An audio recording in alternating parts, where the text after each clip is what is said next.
Witam Państwa serdecznie. Są sytuacje, w których potrzebujemy udostępnić projekt na inne stanowisko lub zaimportować wybrany plik do swojego programu. Taka wymiana jest możliwa pomiędzy wszystkimi programami produkcji firmy CAD Projekt, czyli CAD Kuchnie, CAD Dekor oraz CAD Dekor Pro. Oprócz tego zalecamy, żeby program, z którego plik będziemy eksportować oraz do którego będziemy importować, był w tej samej wersji.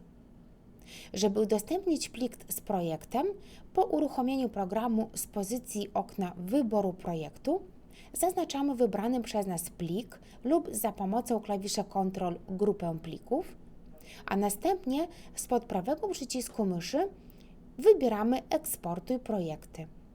Automatycznie nastąpi przekierowanie do okna, w którym wybieramy miejsce zapisu naszych projektów spakowanych do pliku zip. Program zasugeruje nazwę pliku, natomiast w razie potrzeby możemy ją zmienić na własną. Po kliknięciu na ikonkę Zapisz widzimy pasek postępu pobieranych plików. Zapisane projekty udostępniamy dowolnie wybraną metodą, jak na przykład mailem, zapisaniem plików na dysku lub na wybranym nośniku. Jeżeli natomiast chodzi o import i uruchomienie udostępnionego projektu, w pierwszej kolejności zapisujemy otrzymany projekt w wybranym miejscu na komputerze.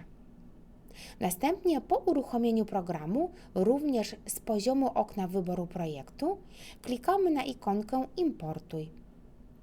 W górnej części kolejno otwartego okna dane importowanego projektu, klikając na przycisk z 3 kropkami, odszukujemy miejsce zapisu udostępnionego pliku.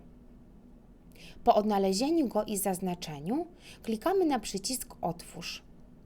Jeżeli plik zawiera więcej niż jeden projekt, po wyborze jednego z nich potwierdzamy przyciskiem OK. Następnie w dolnej części okna, pracując w programie CAD Kuchnie i CAD Dekor Pro oraz nie mając zdefiniowanej bazy mebli kuchennych, na danym etapie mamy możliwość jej wyboru. Jeżeli natomiast baza została już przypisana, program zablokuje możliwość jej zmiany. Klikając na przycisk Dalej, jeżeli projekt o danej nazwie już istnieje, program zwróci nam uwagę w celu jej modyfikacji. Potwierdzając nasze zmiany przyciskiem Zakończ, automatycznie otwieramy zaimportowany przez nas projekt wnętrza, po czym możemy przystąpić do jego edycji. Dziękuję Państwu za uwagę.